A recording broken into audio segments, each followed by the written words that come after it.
Hi, and welcome to the A&J podcast. I'm A, this is J. Let's get this thing started. All right, so today we're talking about music in 1968. So before we even get into any of this, what are your initial thoughts? Jocelyn! Give me something like talk about. Wait, on what? Just the thoughts. What are your thoughts on the music so far? Like what you know about it. Like What you know about the music in 1968. oh. Apparently it's 18 minutes long for a really popular song. Oh, so. yeah, definitely. Alice's Restaurant by Arlo Guthrie, definitely 18 minutes long. I had to listen to it last night. You listened to it? I listened to it last Look night. at this thing. Like That's all how do you- one song. How do you remember? Like, hello. Yeah. Okay. So most of the songs are either about something that's really meaningful to the artist, or they're about activist stuff. Like this is about anti-war movements and things and protests. So just by reading the right here, this whatever line this is, what do you think this song's about? Because this song has two different stories going on in it. It says, "We got up and found all the garbage in there, and we decided that it'd be a friendly gesture for us to take the garbage down to the city dump." Does that sound very meaningful to you? Well, it's probably like being used and like the garbage in the city dump is probably not actually garbage in city dump. No, it's actually garbage in the city dump. This is a story. They're talking about how their friend Alice had all this trash in their house, and so they went and took all that, however many pounds of garbage, and put it into a dump. But the first part that happened in the song is they get arrested for putting it in something that's not a dump. They threw it off a cliff. Exactly. And then after that, after they get arrested, they get put into a jail cell. But Alice comes around and was like, not happening. So she got them out of jail, and they had to go to court. And the people who put them into jail, like the police officers, they had all this evidence that was all pictures, like saying, oh, it was them. But the judge that was there hasn't seen either. They can't see the pictures, so the evidence is worthless. Is it a true story? I think this is a true story. It's confusing. It's definitely confusing. But then later on in the song, he starts talking about how there's a letter at the bottom of the garbage, and because the only way that they knew that it was their garbage was because he put a letter at the bottom of the pile. Why? That's what it's getting to. Oh, okay. So I'm sorry. It doesn't actually say what the letter is or why, but you kind of just infer it. So the person who calls them up. Written down and they were like, what?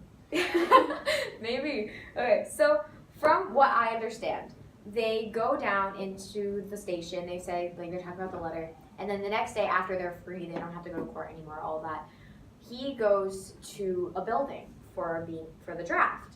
So my inference kind of thing on it. I don't think inference is the right word. I think my take on it is that the letter that he put on the bottom was his draft letter saying that he has to go to war and he didn't want to go to war. So I can't think of the word now. that's smart. Smart. It's something. It's something. Okay, so after that, he goes to that building because he has to go for his draft thing. He gets through everything. There was a psychologist person there, I think. And that psychologist person, he was being asked about stuff, and he goes, I want to go to war. I want to kill constantly. And they all start jumping up and down saying that they want to kill. And psychologist said that? Yeah, all of them were doing that. Or that's what happened in the song. Who knows? Are you sure it's a psychologist? It was something for their mental stuff. That's a psychologist. Yeah, but that's a psychologist. What the psychologist? All the people started jumping up and down saying kill. All of them. Did he do it? The guy wrote the song? Yeah. But he didn't want to go to war. He didn't want to. He was trying to psych them out and being like, I'm unstable. It doesn't say that, but you can kind of tell by the way he was saying things that he wanted to seem like he was unstable. So someone just wrote a personal story and saying it basically. He's not even singing it. He's basically just talking the whole time with music behind him. Yeah. No, but then he gets the last person. He gets through all these men. He gets through all the officers, and they go, have you ever been to jail? Have you ever committed a crime? Have you ever been to court? Yes. And he says yes. And they go, okay, go sit down in Group W. And Group W has all these massive guys. All these guys who have committed crimes, probably killed people. He called them father rapers, mother stabbers, stuff like that. And he's talking to them, and they're like, what did you do? And he was just like, I littered. And they all kind of back away. They went like this, and they're like, and then he was just you put trash on the ground, how dare you? Exactly, that's exactly how they took it. And then he goes, and I also was a nuisance, and they went, oh, okay. on this paper, right? It's like not a test. It's kind of just like a report on themselves. And it's like one of the things it says. Where is it? We should have highlighted this before. I really should have. Okay. I had a highlighter, and she asked me why with a highlighter. Yeah. This I is should've. why. Where's it? He goes over and they have a question on it, and it says, "Kid, have you rehabilitated yourself?" And No. he goes right over to the sergeant. He goes, "Sergeant, you got a lot of goddamn gal to ask me if I've rehabilitated myself. I mean that you said, that you said I'm sitting here on that bench. I mean, I'm sitting here in Group W bench because you want to know if I'm normal enough to join the army, burn women, what? Is it normal? Moral. Oh, moral enough to join the army, burn women, kids, houses, and villages after being a litter bug." So he makes a giant commotion about that because he only littered, and they're saying, "Did you rehabilitate yourself?"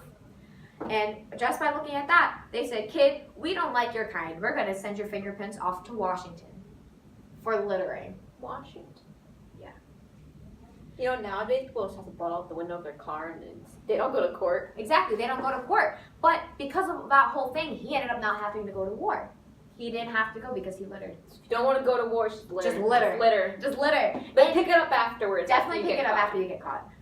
But so he goes into the song. This is like not what's happening now. He didn't have to go to war. Everything's great. He's saying if you don't want, if you're in a similar situation as I was, like maybe going to war and have done a crime that's like not that big and you can use it against it, do it. Go to he literally says go to a shrink and sing a verse from this song, and it will make it seem like a movement. And he said maybe if however many people do it, it will become a movement. So he's basically inspiring a movement. The anti-war movement, right? The anti-war movement. Yeah.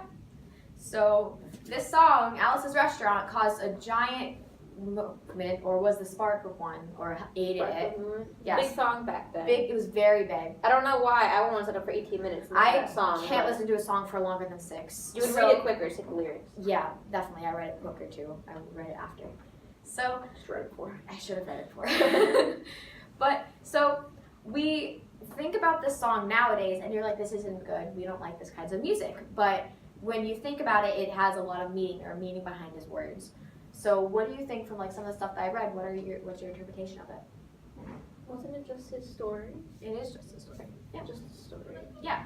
So And he adds an Alice restaurant in the chorus, which Yeah. is kind of it's just kind of like you can get anything you want at Alice's Restaurant, but it's like, what's Alice's Restaurant? Is it a metaphor, or is it an actual restaurant that you can get something at? Who knows? Okay, so now that we've compared a song from 1968, let's compare one from now. So we're gonna pull up "Thank You Next" by Ariana Grande, and there are a few lyrics in this song that have two different points. Like he's in the beginning, like the first verse, she starts talking about how she thought she think that she was gonna end up with Sean, but it wasn't a match, and how she wrote songs about Ricky, and how she listens and laughs to those songs. And then Pete, she almost got married to, and her ex Malcolm, he died because like people know that, and now he says because he was an angel, and she wishes that she can say thank you for him. So from that first verse, what do you think that the song's about?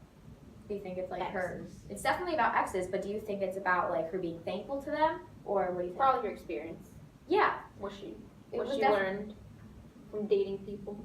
Yeah, so that first is definitely her opinion on these people. But then she goes on to the next one and says, one taught me love, one taught me patience, one taught me pain. And that's like, okay, so those are your experiences, all right? And then she goes, now I'm so amazing. So she's boasting herself up. So it's like, oh, I learned from them. They made me better. That makes sense. But she doesn't have to say, now I'm so amazing, like, and then go on to something completely different, right? Yeah. So then she keeps going on like that. It's like, I've loved that I lost. That's not what I see, so look what I got, look what you taught me. Like, oh, they taught me so much, all that. But then she goes on, that seems like a very nice song, like if it was good, right? That was like, oh, thank you for my exes for making me who I am. Then she goes, thank you next a couple times. Like, she's looking forward to having a new ex and what they're going to teach her maybe, but maybe she's also talking about, I'm looking forward to having somebody else in my life. Yeah. And it's kind of like, oh, I don't need them anymore, I already learned stuff, next. And it's like, I don't want to say rude, but like it's more of like, okay, I'm done with you. Time for the next person. It's kind of like I probably that. didn't mean it like that. I mean, I don't know as much Ariana Grande. Yeah. I don't get into that stuff.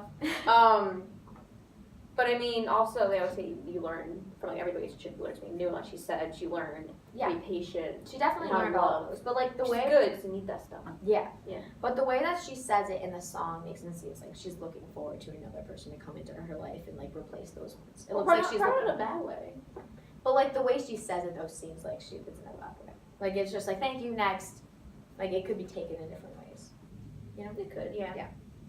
So there's some meaning behind this one, like, oh, her exes taught her so much. That's a good thing. But then she's also saying thank you next, like the way I interpreted, I can speak. The way I interpreted it is that she's like, okay, next person, I'm done with you. Who's next? That's how I interpreted it. So Maybe take it anyway. yeah. So there's more meaning behind Alice's restaurant because I was trying to spark a movement. This one was like about no wars. This is about getting another person to love you. This is about having it another shows how it's very different. It's very different. Very different, like 70 years ago. How long it was? Like 50s. It's 2018. 69, 70 years. 50. I can do math. I think it's like 50.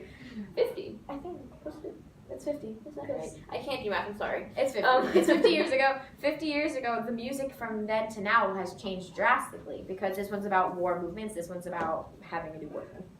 Yeah. So simple as It's that. like you don't hear war movement songs. Yeah, today. you don't hear that anymore. So I think that's the it.